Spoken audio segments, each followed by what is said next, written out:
Hello and welcome again to this ninth session on the Reformation, considering the nature of the Reformation, to what extent it was religious and to what extent it might have been spiritual. I was hoping that this would be the last talk, but as we're only just starting to look at John Calvin and his life, I've decided to divide that into two slightly shorter talks.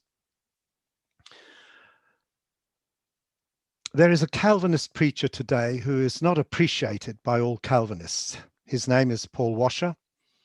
Talking about the nature of salvation, he said this: if you miss the regeneration part of salvation, you go into legalism. In essence, this comment would be an accurate summary, I believe, on the nature of the Protestant Reformation. Peoples of Europe had been Christianized since the time of Constantine. They were baptized into a cultural Christianity. They were not a converted people. The Protestant reformers were very much part of this tradition and self-deception. They moved and worked within this mindset and context and simply persuaded and or cajoled people to exchange one form of cultural Christianity for another. But Christendom remained Christendom, whether Catholic or Reformed. D'Aubigne says the following regarding the nature of the Reformation in Western Switzerland, which we are now considering. Quote, of all the Swiss cantons, Bern appeared the least disposed to the Reformation. A military state may be zealous for religion, but it will be for an external and disciplined religion. And indeed, the expression an external and a disciplined religion, I would say, sums up the nature of the Protestant Reformation as we have seen it up to now, and as will be evident from what follows. Let me just quote again from how the Protestant historian Philip Schaff sums up the state of things in Geneva at the time of John Calvin's arrival. Quote, the people were anxious to get rid of the rule of the Duke of Savoy and the bishop, but had no conception of evangelical religion and would not submit to discipline. They mistook freedom for license. This was the state of things when Calvin arrived at Geneva in the summer of 1536. So Philip Schaff is here confirming that the people were steeped in cultural, nominal Christianity. We had already noted how a largely unconverted and spiritually unenlightened people in Lutheran Germany had simply used the doctrine of justification by faith as an excuse to indulge and enjoy themselves in a way that they couldn't under Catholicism. And we see in this quote that Schaff gives witness to this happening in Geneva. Except under Calvin, he would try to suppress their rather worldly behavior and lifestyle. But this is the quote from Schaff. He says, the people had no conception of evangelical religion. And I would say, because the gospel had never been preached to them. The Britannica.com website agrees that, quote, the Reformation was in trouble in Geneva, a town of 10,000, about 10,000, where Protestantism had only the shallowest of roots. Historians seem to agree that the Christianity of Geneva at the time of Calvin's arrival was more or less nominal, despite all the votes of the council and public votes, oath in allegiance to the Reformed faith. We had seen how in the years 1535 and 1536, before Calvin's arrival, the city of Geneva took the final steps in declaring itself for the Reformed faith and imposing it on its clergy and citizens. In April 1536, the Catholic clerics were warned against continuing any Catholic traditions or teachings, and were made to decide as to whether they would live according to the evangelical doctrine or not. They were given a month to convert. They had to announce that the evangelical doctrine preached in the city is the holy doctrine of truth, quote unquote. Similar edicts were given by the Bernese authorities in other regions of French-speaking Switzerland at the end of 1536. The Catholic clergy had either to convert and thus to continue to receive their income, or they had to leave the region. According to one writer who made a study of the Reformation in the French-speaking regions of Switzerland, 50% of the Catholic clergy nominally accepted the Reformation under these circumstances. I mean, the whole thing was bizarre. It was just a mess. They had no idea what the gospel was, how it was to be preached, what effect it had to have on people. It was a total mess, spiritual mess. At every turn in the Protestant Reformation, we see that change took place either by religious argument and persuasion, or by a vote or edict, or by edict and law, not by communities being transformed by the gospel. Asking people and priests to convert to the Reformed faith or leave the country or lose your income is not consistent with the gospel and can impossibly lead to conversions to Christ.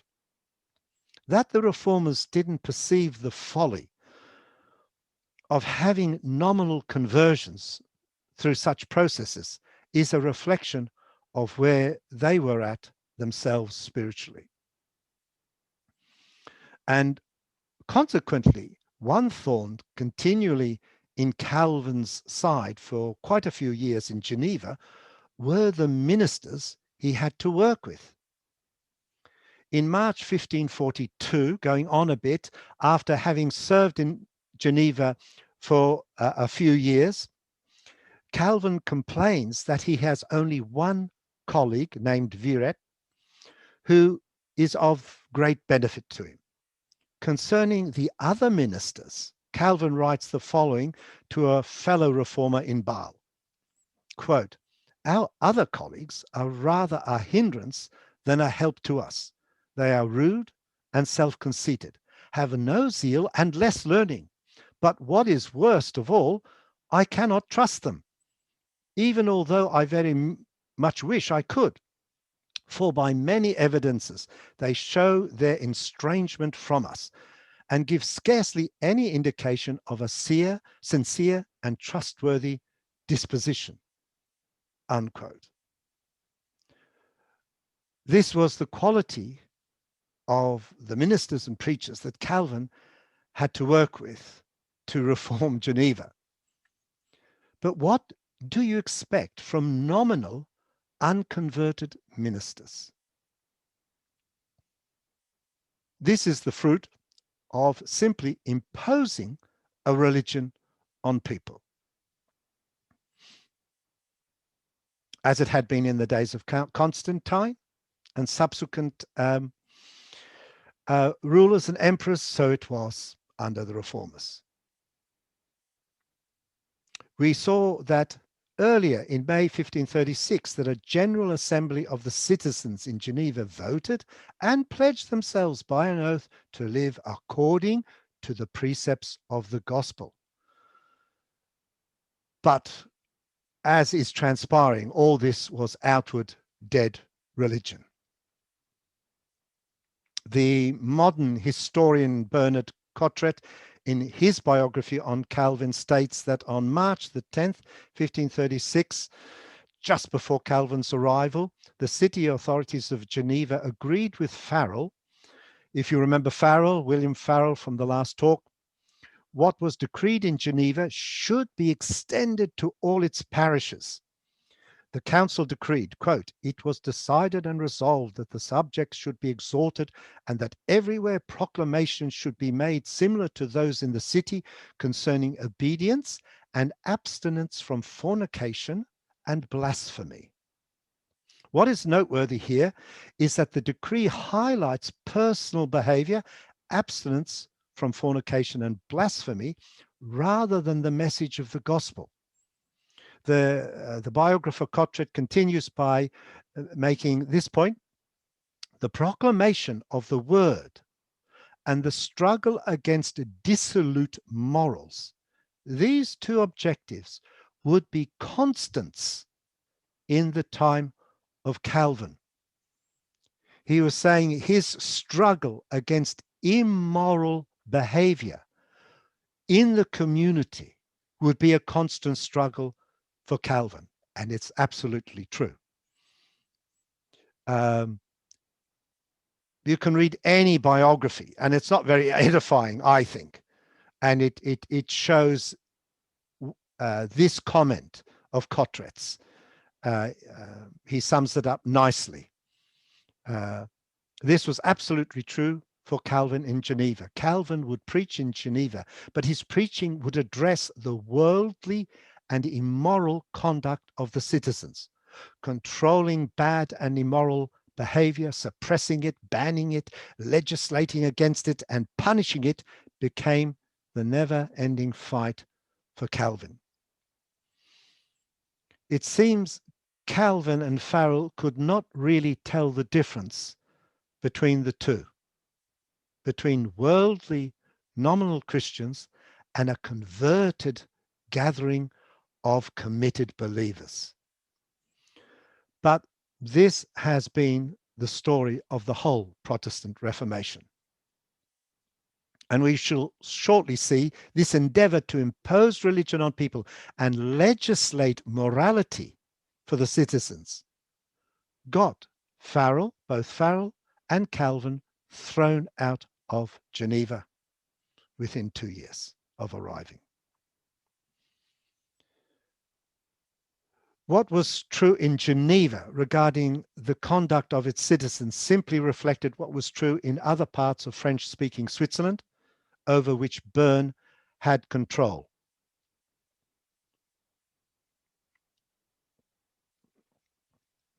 For a background to what would happen in Geneva, I just want to look briefly at how the Protestant city of Bern tried to spread the Reformation in other regions of Western Switzerland, including Geneva. Blakely, who I've mentioned before, he did a dissertation on the Reformation in these parts, and he says that dancing was a favorite pastime among the people. It's not only he who says it, all biographers who touch upon this say the same. At festive religious occasions, weddings, or at any event that gave opportunity for dancing and singing, they would love to sing and dance. However, as this was often associated with other less pleasant behavior, it was cracked down on by the authorities. Blakely writes, quote, "Beginning with the mandate of December 1536, this is after Calvin's arrival in the summer of the same year in Geneva, the Bernese banned dancing, although for a time they permitted 3 honest dancers at weddings. Temporarily, they permitted that. Men and women were punished continually for dancing in connection with holy days and festivities. Small groups and families were punished by the authorities for dancing alone." And in the final talk, we'll see how this one issue created fireworks in Geneva as Calvin moved against leading figures in the community, in the government, for dancing in a wedding. And singing went along with dancing. The Bernese tried to put an end to lewd and bawdy songs. Blakely goes on to state that the Bernese authorities punished the Vaudois, that's the French-speaking regions, far more often for playing cards, dancing, drinking, and sexual debauchery than they did for religious violations. The morals legislation that comprises the December Mandate was important for the Bernese and their vision of reform. Good subjects and members of the body of Christ were to act in an upright, pious, and self-restrained manner. Let me interrupt his quotes. And again, it's not just my view. All these historians are saying the self-same thing, although they are not there to make judgments on the spiritual conditions of things. He's saying here that the Reformed Protestant Bernese authorities were carrying on the Constantine vision of things. The Vaud, this region, is now Protestant, and it's considered as Christ's kingdom. So good subjects and members of the body of Christ that's how they're to be considered, were to act in an upright, pious, and self-restrained manner. Dancing, loud singing, and drinking in the local tavern displeased God and endangered the whole community. Both improper moral and religious behavior provoked the wrath of God, unquote. That's how Blakely sums up the mentality of the Protestant Bernese authorities. And as we have seen, it is the summing up of all the mentality of all the reformers that we've seen, whether it's Zwingli or Luther or any of the others. It is clear from these statements that the state was seeking to impose an outward morality on its citizens in the name of God and in the name of the gospel. But they had no idea what the gospel really was and how it ought to be preached and what its effects were meant to be on people. So Blakely makes this final point. He says, after the conquest in the Pays de Vaud, the religious and secular authorities did not clearly distinguish between state and religious communities. According to their lights, God treated the two as inseparable. The mandates and punishments endeavored to reform church and lifestyle. Again, the unquote. Again, it's a quote that wonderfully sums up the whole of the Reformation. And I'm giving you these quotes to show it's not just me, but anyone. If you read the biographies of Luther and Calvin, all these things shout out at you. Having given this background, we now need to introduce John Calvin to the scene. Calvin was born in France in 1509. He too received a humanist education and he studied law. And like other reformers we have looked at, he was very much influenced by the Catholic humanists and greatly admired Lefebvre, who was called the pioneer of the Reformation in France. Although Lefebvre, like Erasmus, stayed within the Catholic Church and wanted to reform it from within. Now, because of the anti-Protestant measures in France, Calvin was forced to leave France. He then lived in various places outside of France under different names for the next couple of years, spending some of his time in Basel as well. In 1536, we ought to mention that Calvin published the first edition of his Institutes of the Christian Religion, his theological work on Christianity. This brought him great acclaim within the Reformed movement up to today. But it brought opposition from the Catholic side who wanted to burn his works. At that time, of writing, he was 26 years of age. And this is the book, if you can see it there, nice and thick, his Institutes of the Catholic Religion. I won't make any comment on that at the moment. I have read a lot of it. I cannot commend it to anyone. Anyway, in the summer of the same year, 1536, Calvin made plans to permanently leave France and go to Strasbourg. However, conflict had broken out between the King of France, Francis I, and the imperial forces under Charles V, hindering his way. So Calvin decided to make a one-night detour to Geneva. This was to have monumental consequences. However, hearing that John Calvin was in Geneva, William Farel, who was residing there, lost no time in visiting him and threatening to bring down the curse of God on Calvin's life and ministry if he didn't stay in Geneva to help with the work of the Reformation. Calvin, who at first was reluctant because he believed his ministry lay in a different direction, eventually succumbed not so much to the pleadings of Farel, but to his threats.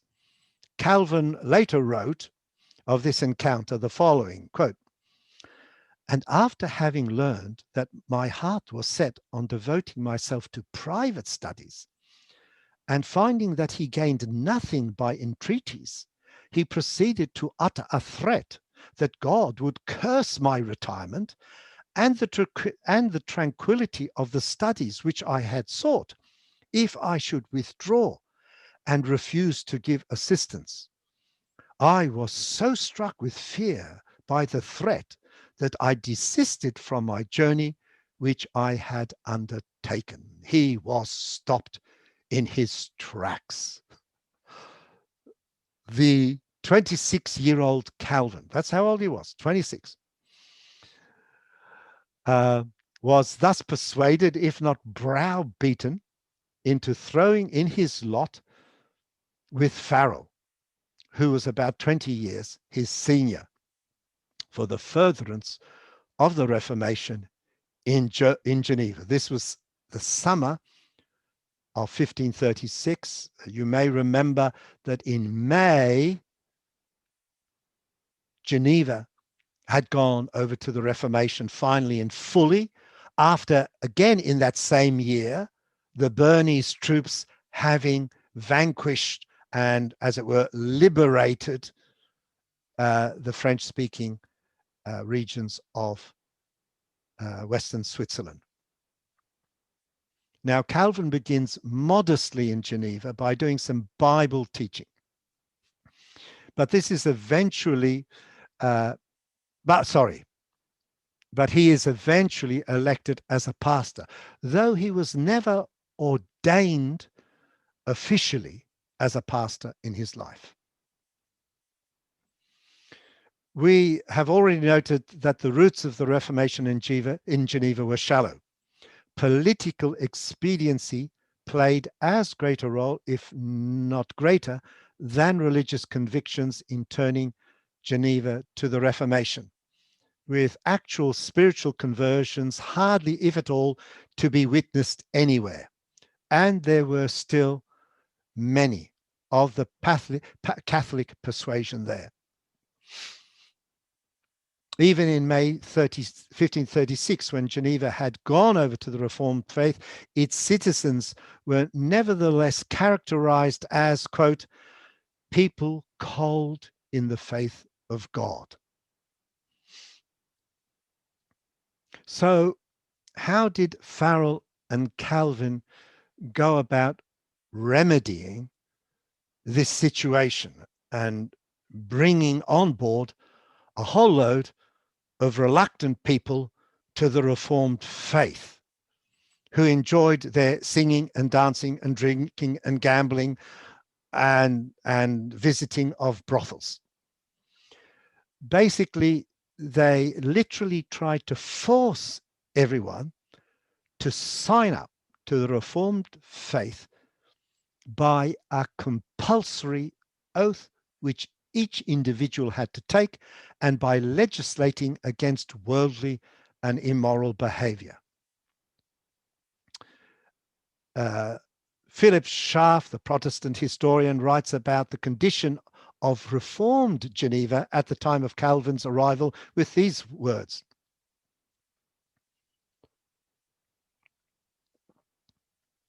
the Genevese were a light-hearted, joyous people, fond of public amusements, dancing, singing, masquerades, and revelries.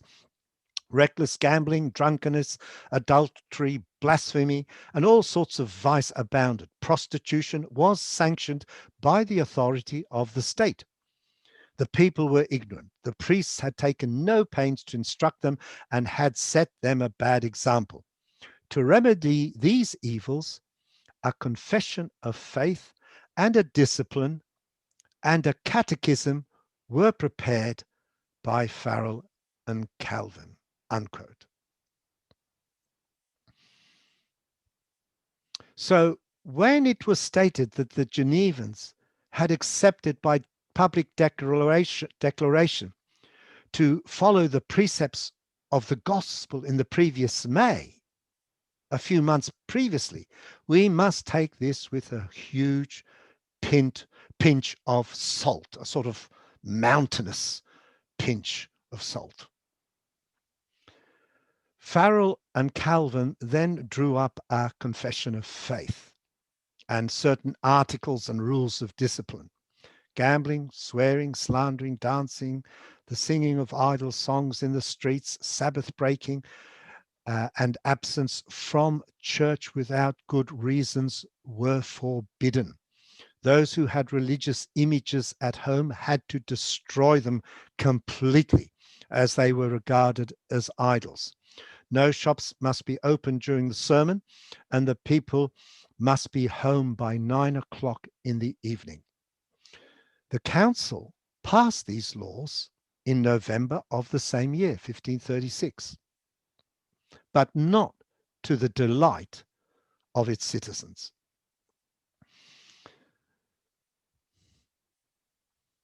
The two reformers proceeded to prepare a confession of faith the same year and officially presented it to the council in November.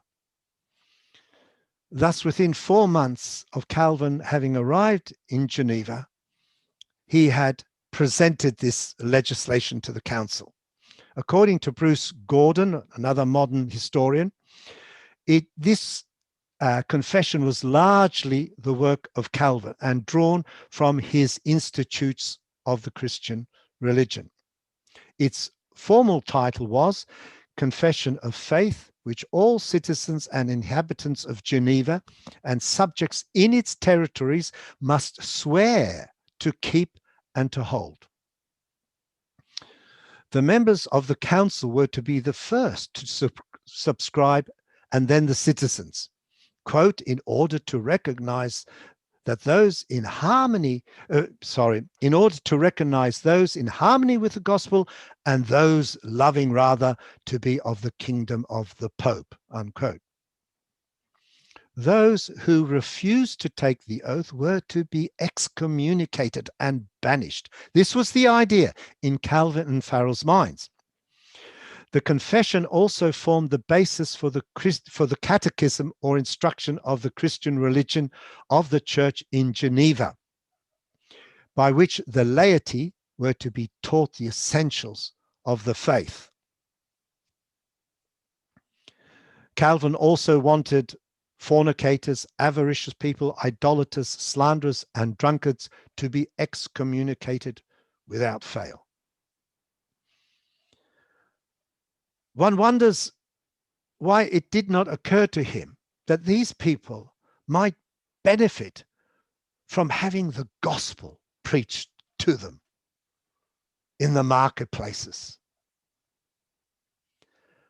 But Calvin it seemed, lived in and was very much part of a Christianized world.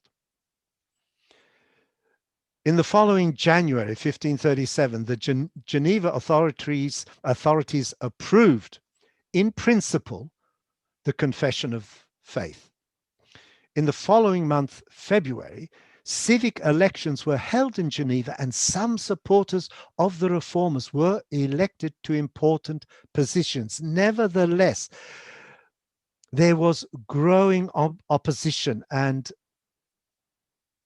definite opposition to Calvin's and Farel's insistence that all citizens swear an oath of allegiance to the new faith, as laid out in the Confession, was growing. That is the opposition to these propositions. The small council, which was the most important council in Geneva. Let me just briefly explain. I haven't gone into it. It's not necessary for us to understand. But in Geneva, like in other important cities in Switzerland, the government consisted of a small council, about usually 20 members. And within that council, they elected 4 executive magistrates called syndics. And then there was the large council, normally the Council of the 200. And they would consider for a vote the things approved of or decided on in the smaller council. And then there was the General Assembly that included the heads of families. So there were basically these 3 levels, with the small council, which was the most important, the large council of the 200. And I refer to council or councils, depending on which was relevant to the situation that I'm referring to. Anyway, the small council was willing to accept the minister's demands, except that excommunication was not to be used against those who refused to take the oath. So here's a battle brewing. There was also the factor that many Genevan citizens resented being ordered to take an oath by French clergy, namely Calvin and Farel, who were French. They had only just been liberated from the Duke of Savoy and the Catholic bishop, and they didn't take kindly to again being told what to do by foreign clerics. The merchants were the most vocal in their opposition to the obligatory oath, as well as many of the leading families of Geneva. Moreover, the Reformed Bernese authorities themselves disapproved of this move, as excommunication, in their view, was the prerogative not of the church, but of the civic authorities. And they wanted to preserve that authority, that prerogative. And they had no wish for Calvin to change this system. So there was even friction developing between Bern and Calvin. So with regard to people taking the oath, things weren't going smoothly at all. At the beginning of the year 1537, Calvin had to keep reminding the councils, prodding them about putting things into place in order to carry out this procedure in the city. So Calvin wanted to get things in motion by organizing a civic magistrate to go from house to house, supported by other officials. However, in May, the council remarked on the difficulty of this undertaking and said they would do, quote, the best they could, unquote. This was bureaucratic language for stalling.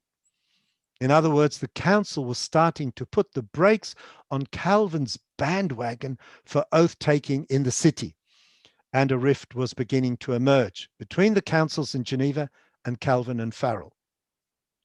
Now, nevertheless, Calvin and Farel pursued this course of action, and they wanted everyone in each district to be interrogated. They wanted to interrogate each district warden about his faith and to commission him to regulate the faith of the inhabitants of his quarter.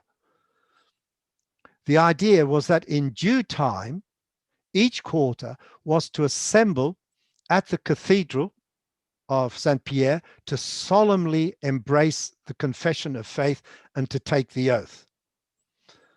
But there was a lot of feet dragging about this procedure. In October, the reformers made an attempt to wring a profession of faith from all the reluctant ones. And in November, an order was made that those who refused the oath should be banished from the city.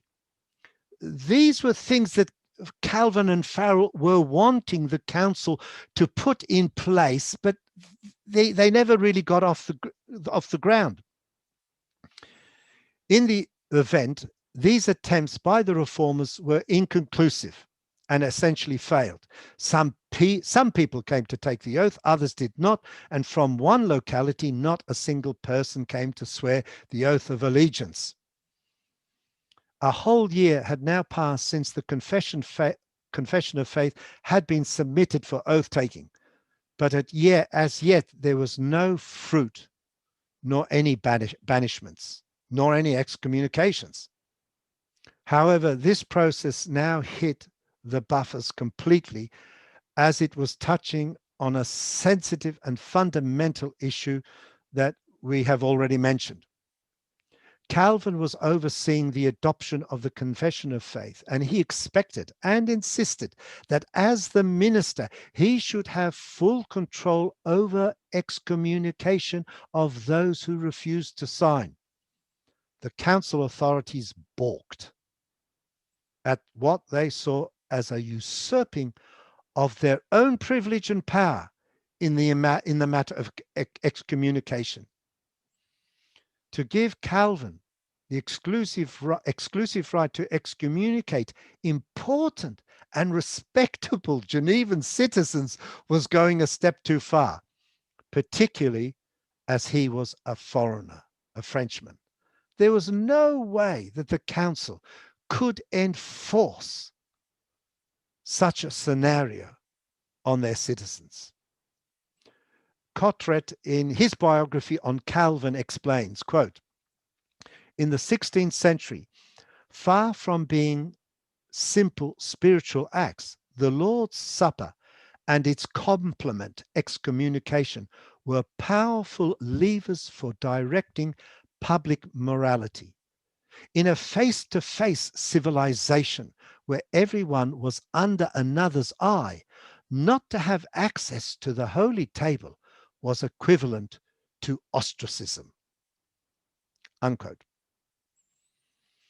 The council saw Calvin's demand as high-handed and intruding on their own civil powers. This battle between Calvin and the councils of Geneva regarding who has the power to do what in ecclesiastical and even in civil matters was going to dog Calvin and cause him a lot of grief and pain over the next 20 years or so. At times, it became unedifying political infighting. As I had said at the beginning with regards to Constantine, there an inevitable tension is built into this marriage. If the church expect the state, who is also of the same religion, to act in its name in persecuting dissenters and whom it considers heretics, then that state will seek to have a say in how religion is to be run in its own state. And that would continue for centuries, and it continued in Geneva. Anyway, the council's resistance mounted against Farel's and Calvin's demands, and in January 1538, the following year, the council decreed, quote, that the Lord's Supper not be refused to anyone. By this move, the council deprived the preachers, Calvin and Farel, of the right to excommunicate people they judged unworthy of participating in the Lord's Supper. It was a huge blow to Calvin.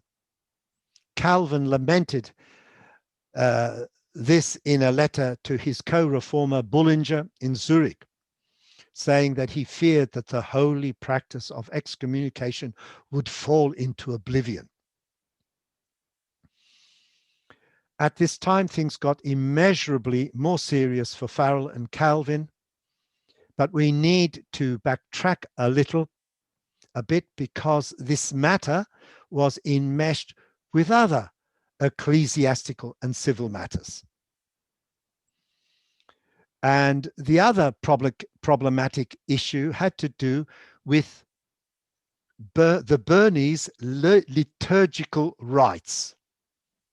Sorry about that, but it became, I suppose, the straw that broke the camel's back. Yes, the Bernese liturgical rites, of all things.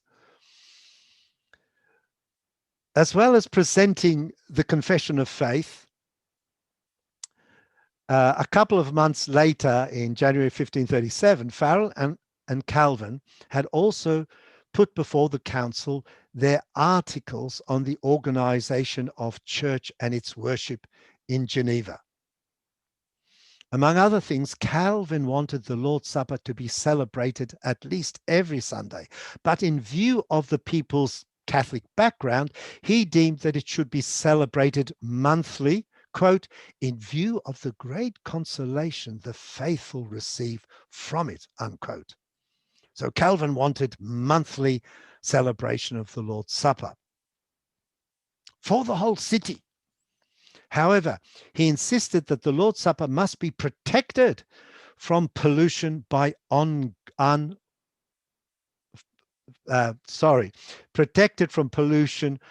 ungodly and worldly participants. Calvin urged that overseers should be appointed in the various districts of the city to report any serious faults to the ministers, so that the offender may be urged to repentance and amendment of life. A kind of religious big brother is watching you, the big brothers being Calvin and Farel. Now, if the person remained obstinate, then the final step of excommunication was to be applied by Calvin and Farel in their view. However, the wording of this last point was ambiguous in the document that had been presented as to who had the power to excommunicate. The councils in Geneva, with their understanding of the articles submitted, passed them, but with one exception, and that was that the celebration, the one exception was to do with the celebration of the Eucharist.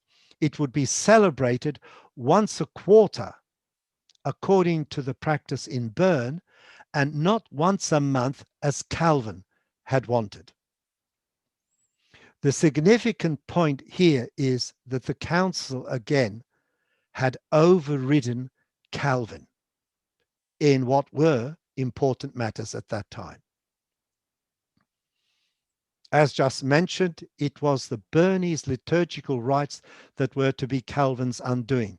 These rites included the use of unleavened bread for the Lord's Supper, cups made of stone, and the celebration of Christmas, New Year, the Annunciation, and Ascension, which things the Bernese Reformed authorities had held on to. And having liberated Geneva, Bern felt that the city was under its wing of protection and would therefore naturally follow its lead in these matters. And in their disputes with Calvin, the councils of Geneva decided to follow Byrne's practice, whether by conviction or whether to spite Calvin is open to interpretation. But these practices included the use of unleavened bread in the Lord's Supper. Calvin balked at this intrusion into church affairs by the civil authorities and refused to comply. Calvin believed he had rightly understood the word of God in the scriptures, and that therefore, in a way, his teachings represented God. So when he was opposed, he considered that God's truth was being opposed. And he became quite indignant at such opposition. And that shows throughout his tenure in Geneva. Others might say that he took opposition to himself very personally, indeed. And the historical accounts certainly seem to testify to this. It certainly seems in certain disputes, he regarded opposition to him and his teaching as opposition to God. Now, on the one hand, Calvin attracted disaffection from some in Geneva because he represented Bernese external authority to them. And one of the reasons they accepted liberation from Berne is because they wanted the kind of self-governing independence that Berne had. However, on the other hand, Calvin himself was more advanced in his reform ideas than Berne, and he didn't like the Bernese authorities or any civic authority having control over church matters. Calvin complained about Berne foisting ministers on the Geneva church, who were not only untrained, but, quote unquote, worthy of the gallows. Calvin wasn't willing to submit in this matter to the Bernese instructions.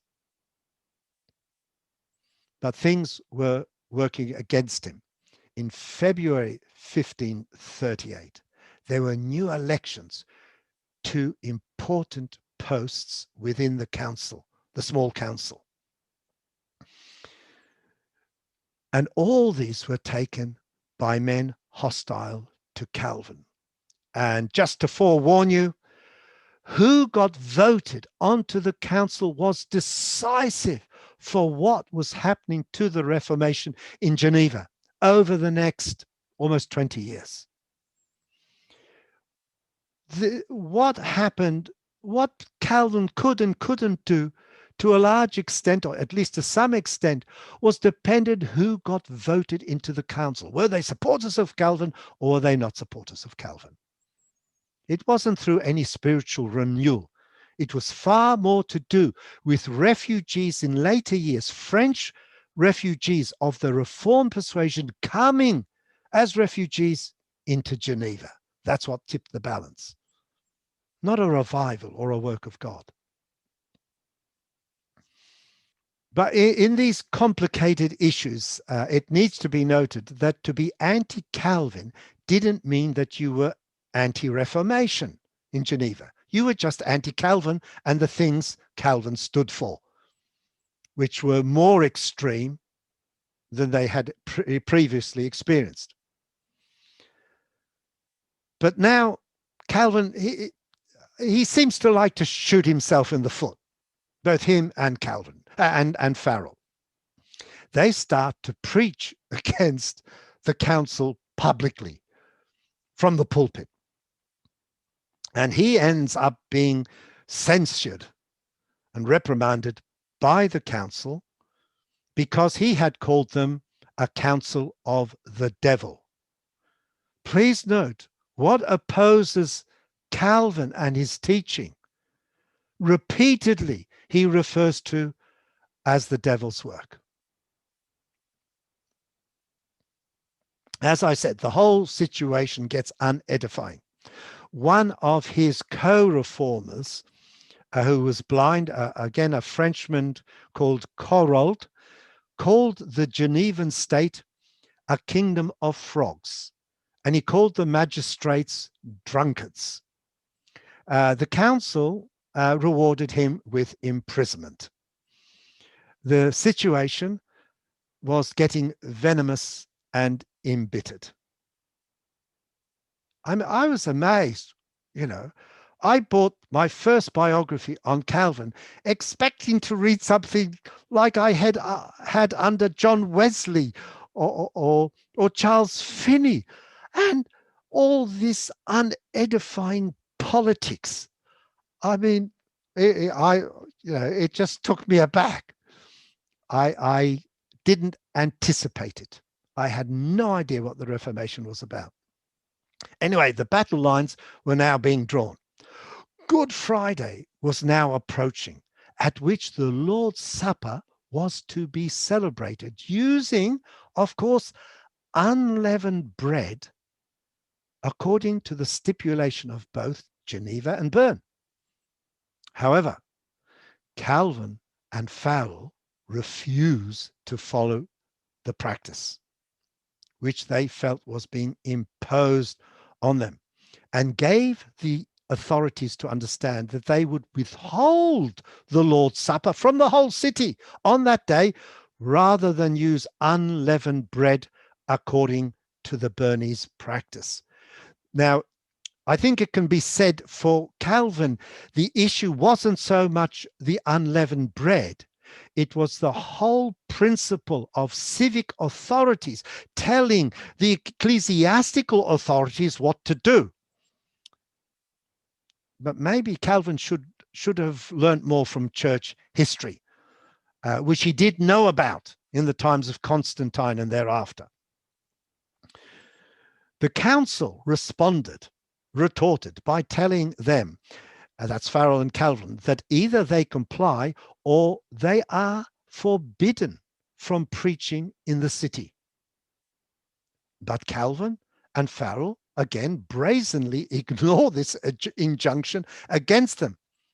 And on the following Sunday, April the 21st, they both spoke publicly in different churches and refused to administer the Lord's Supper to the people. They also made sure that no one else would have opportunity of administering the Eucharist. One minister, Henry de la Mare, reported to the council that he had been prevented from preaching and celebrating the Lord's Supper with the threat of excommunication from the two zealous reformers. At this time, all this also resulted in mob riots and violence from supporters of William Farel. Not very edifying. Things had now gone too far for the councils of Geneva. The city authorities declared that the Bernese rites would be adopted. The councils issued orders of expulsion against Calvin and Farel on the next day and following day, on April 22nd and April 23rd, respectively. Calvin and Farel were given 3 days to depart. Without delay, the two men left Geneva and headed first for Bern and then to Zurich, where they attempted to explain their actions to the authorities and the reformers there. However, in neither city did they escape a certain amount of censure and reprimand from the authorities in Bern and from the reformers in Zurich, who warned them against their overzealousness and lack of discretion and wisdom in how they had handled matters. Nevertheless, various attempts were made to effect a reconciliation with Geneva, but Geneva would have none of it and refused to have Calvin and Farel back. Thus, Calvin and Farel's attempt to impose the Reformation more fully in Geneva had failed miserably. If we backtrack a little bit, there was a revealing statement made by Calvin when disputing obligatory oath-taking with the council. A council reported that accusations had been made that they were perjuring themselves for swearing an oath to a mere written confession. Good point, I think. In other words, that people were taking the oath without their hearts or faith being in it. An excellent point, I would have thought. The reformers replied that it should be viewed differently, namely, the oath was a solemn renewing of the covenant, as had been done in Nehemiah and Jeremiah. It was a solemn oath to keep the faith of God and follow his commandments. However, the council was not persuaded by this religious talk, nor accepted the validity of the parallel that was being made. And the council countered by saying that even the Bernese commissioners had also deemed it to be a case of perjury. It is amazing that these councillors had more common sense and spiritual insight than Calvin, by pointing out that you can't make people Christian. You can't force people into religion by oath-taking. What is also revealing here is that this exchange again highlights how these leaders of the Reformation did not see things in gospel terms. They did not recognize that they were dealing with worldly, unconverted people who indeed had been Christianized and had a show of religion, but were nevertheless unconverted. As Geneva had now become reformed, so to speak, Calvin viewed the inhabitants of the city as the people of God, as God's nation, so to speak. Calvin had an Old Testament view of things, seeing himself as some kind of prophet who was securing true worship of God in the city. The people of God, in other words, the worldly, unconverted citizens, needed to be taught God's way, and all idolatry and immorality had to be stamped on and punished, and carnal pastimes such as card playing, singing, and dancing had to be banned. In effect, what Calvin and Farel were doing was simply legislating morality for a godless, worldly, Christianized community. To purify, so to speak, what they considered to be the church, which Calvin believed encompassed the whole city, he sought to compel them to swear an oath of an allegiance to the Reformed faith or depart out of their regions. Even these worldly religious people had the common sense that Calvin and Farel lacked, namely, to realize that swearing an oath doesn't make you a Christian of any sort, whether Catholic or Reformed. Where regeneration in people is missing because of the lack of the preaching of the life-changing gospel, things invariably fall into legalism. And that's what we have seen. Calvin and Farel sought to impose religion on people from the outside and did not recognize the need of an initial inward transformation of heart and life, which is the fruit of the conversion which a true preaching of the gospel brings about. This is the story of the Reformers and of the Protestant Reformation. A few years later, 3 years later, Calvin is to return to Geneva. And we will, in the last talk,